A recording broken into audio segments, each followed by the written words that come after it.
오소서 성령님, 지난 한 주간 안녕하셨어요? 오늘도 비가 오네요. 초등학교 다닐 때 리자로 끝나는 말은 이라는 동요를 배운 적이 있는데요. 기억나세요? 네, 가사가 다음과 같은데요. 리자로 끝나는 말은 괴나리, 보따리, 뎁사리, 소쿠리, 유리, 항아리 입니다. 2절은 다음과 같습니다. 리자로 끝나는 말은 꾀꼬리, 목소리, 개나리, 울타리, 오리 한 마리. 재밌죠? 1절에 나오는 것은 괴나리이고 2절에 나오는 것은 개나리입니다. 그런데 라자로 끝나는 말은 무엇이 있을까요? 꿈나라, 눈보라, 우리나라, 또 이번 주에 축일을 맞는 미카엘라, 라파엘라, 가브리엘라 등 많이 있겠죠.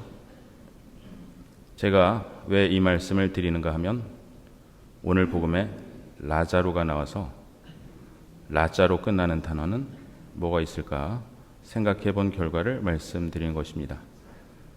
라자로는 엘르아자르에서 유래한 말인데 하느님께서 도우신다라는 뜻입니다. 오늘 복음에서 예수님께서는 부자와 라자로에 대한 비유를 말씀하십니다. 그런데 비유 말씀인데도 사람 이름이 등장한다는 점이 인상적입니다. 더군다나 부자의 이름은 말씀하시지 않고 가난한 사람인 라자로의 이름만 말씀하신다는 점이 특별합니다. 하느님께는 가난하고 힘없는 사람의 이름이 더 기억된다는 의미의 말씀입니다. 부자는 비싼 자주색 옷과 아마포 옷을 입고 날마다 즐겁고 호화롭게 살았습니다. 그의 집 대문 앞에는 라자로가 종기투성이 몸으로 누워 있었는데 그는 부자의 식탁에서 떨어지는 것으로 배를 채우기를 바랐습니다.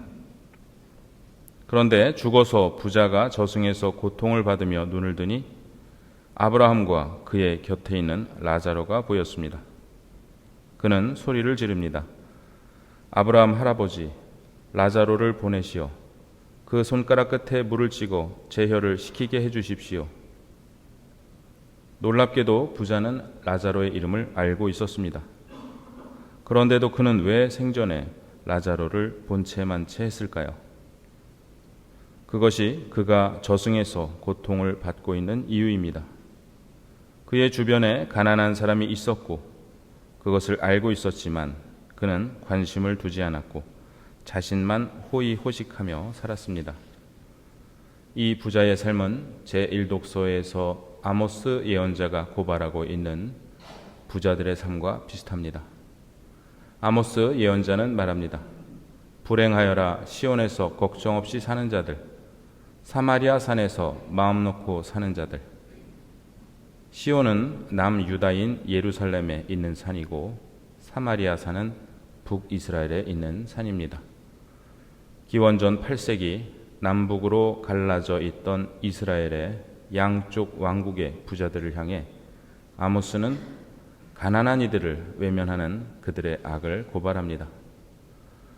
그들은 상아로 만든 귀한 침상에 자리 잡고 당시의 식사 습관대로 비스듬히 누워 어린 양과 송아지를 잡아먹었습니다.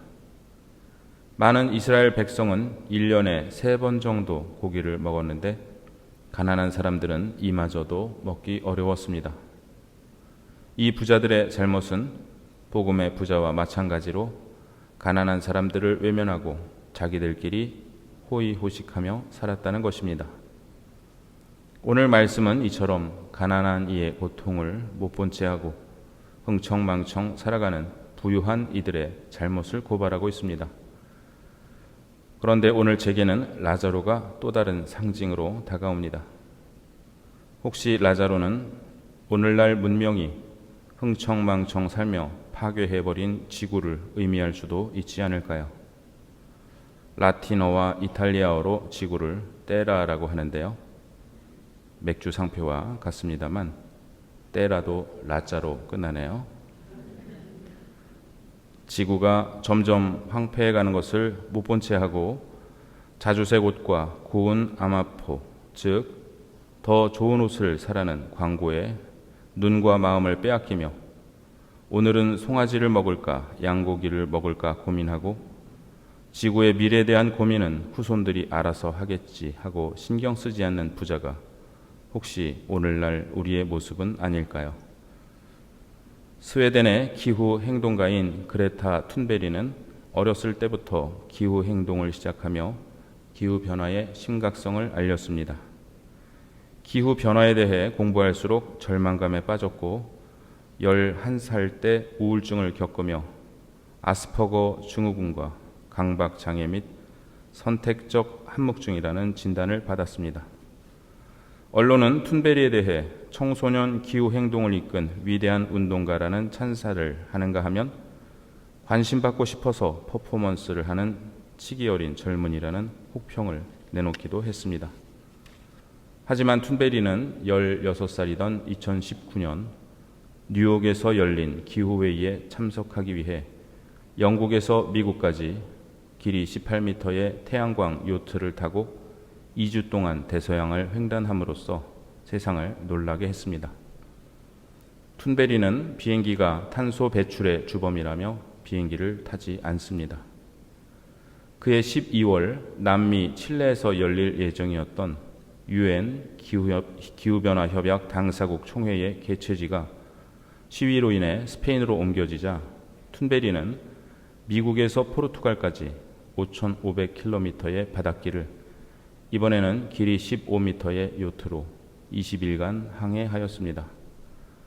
요트에는 화장실도 샤워 시설도 조리 시설도 침대도 없었습니다. 불편함은 차치하더라도 요트로 대서양을 횡단한 2번의 항해는 폭풍의 위험을 감수하고 목숨을 건 모험이었습니다.